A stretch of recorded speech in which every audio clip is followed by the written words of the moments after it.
Namaskaram Peeps, this is Harisha from Melbourne.yathri. Welcome to another tech episode. This is my unboxing for GH6. After a longer wait, after a lot of debate, I have finally decided not to buy but to rent the GH6 and see whether it actually fits my bill of video shooting that I want to do, my creativity, and how it compares to the A7 Mark IV. Then finally figure out whether I should buy that or just simply go buy an FX30 A7S Mark III or an FX3. As I own almost close to 4 to 5 micro four third lenses, I've gone ahead and decided to get the GH6 from rental. My favorite place to get cameras in Melbourne is Ted's Cameras. If you guys go to one, just give them a shout out. They're pretty cool people. So just getting it out. So this is just the unboxing experience. I know this was already pre-opened in the showroom because I couldn't stop my excitement. At the same time, I wanted to see if everything is actually there in the box or not. So we just checked it for quality and stuff. Well, this is just the camera front face. This is on one side. This is on one side. This is for another side. This is just the body that I've actually taken. It's not a kit at all. So this is GH6 here, obviously lens not included. And I think the other one is finally this side, which obviously has some scan details and stuff. We just go ahead and open the box.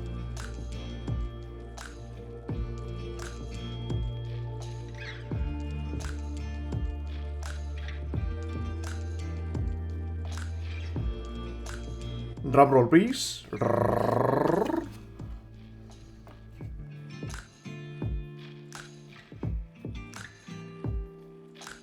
This is a time code cable, the USB-A to USB-C charger. This is some kind of a mounting plate they have given. I need to figure out what it is, but I'm guessing this is for the HDMI. This is a straightforward wall charger. They've given a USB wall charger, and it's rated for 5 volts 1.8 amps. Wow.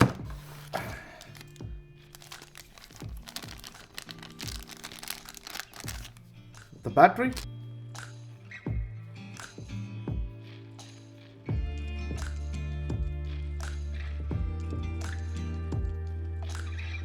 This is a DMW BLK22 battery. It's 2200 milliamp hours, 7.2 volts DC battery, giving 16 watt hours actually of energy.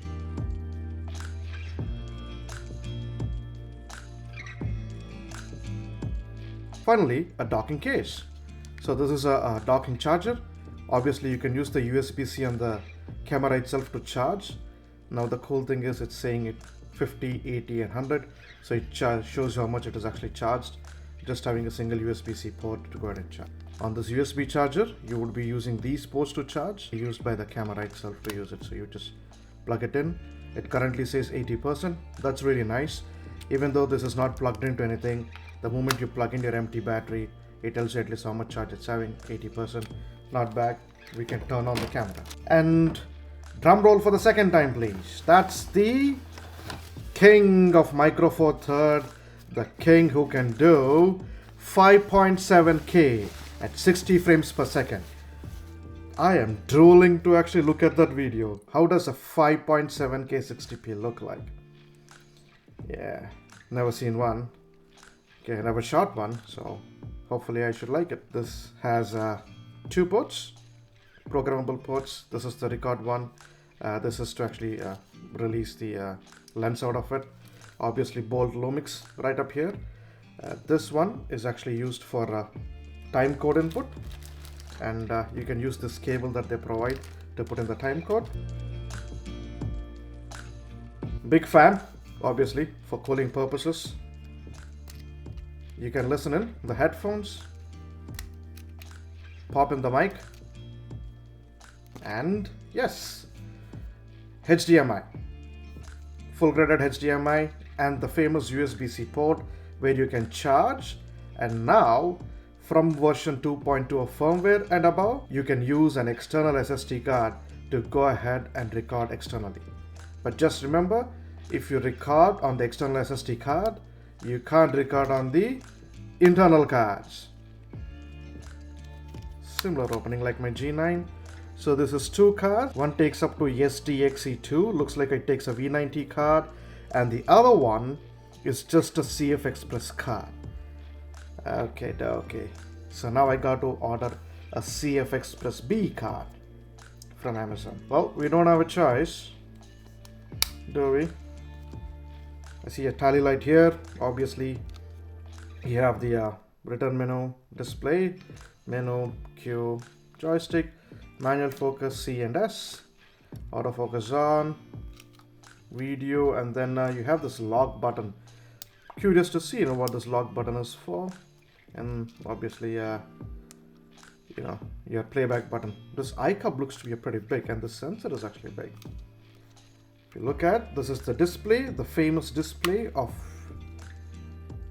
GH6. So this basically flips up just like your so this is like a tilt one. So if you can see this is the tilt angle it's going. If you see it actually from the back side, that's your hang on, let me do it carefully. Catch it in the corner, open up. So that's your tilt angle there. You do basically have a lock-in mechanism there when you push this all the way in, so it doesn't keep flapping up. So you got to gently open up, don't yank it. And you have even fans here. If you can see that, you have fans in here. This is just held by a pin mechanism, mechanically spring-loaded, and you have fans here. Obviously, this is your back end, place where you would go ahead and screw in your mount or a cage, and this is for a steady pin, so it doesn't move. This is the battery locator, and obviously you have the battery pin there. If you're having a dummy battery, then you can go ahead and use this trapdoor here to get the cable out. I don't have a dummy battery. Let's see if I really need one. I may just go buy another actual battery rather than a dummy battery. On top, as usual, we are having the horseshoe mount. I think it's a smart horseshoe mount that Panasonic has.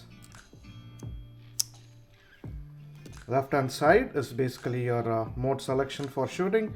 So single, burst mode 1, burst mode 2. I'm guessing this is some kind of a focus. You basically have a time lapse and in another mode here. Okay, and on right hand side you have this red record button. Awesome. You have this dial almost on the corner that many people complained about, but for me it doesn't matter much because I don't have that large arms, and my thumb is obviously going to go below. Even if I'm using back button focus, I wouldn't normally come to that. And this has a top adjustment wheel instead of the front one like my A7 IV. You do have a dedicated mic visualization button here, and obviously have on, off, and you have the main mode dial. So you have the video one just like my G9. So you have the manual, shutter priority, aperture priority, program, where aperture and shutter are both controlled by it.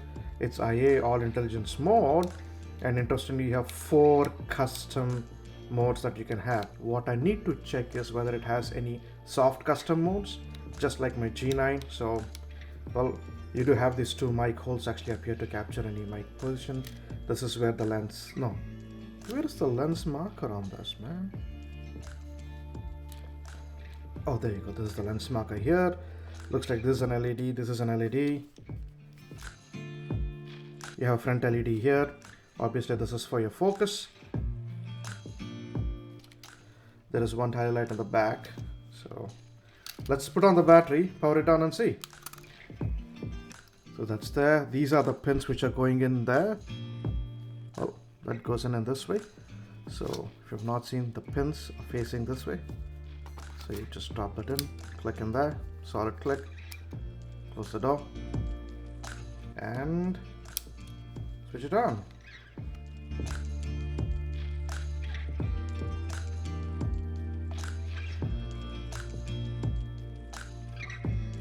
So this is my unboxing for the GH6. Look forward for my next video on GH6 where I'll be testing it with different types of micro four third lens I'm actually having, with the Leica 9mm, with the LUMIX 12 to 60mm, with the LUMIX 25mm, and with the LUMIX 100 to 300mm. Looking forward for interesting reviews.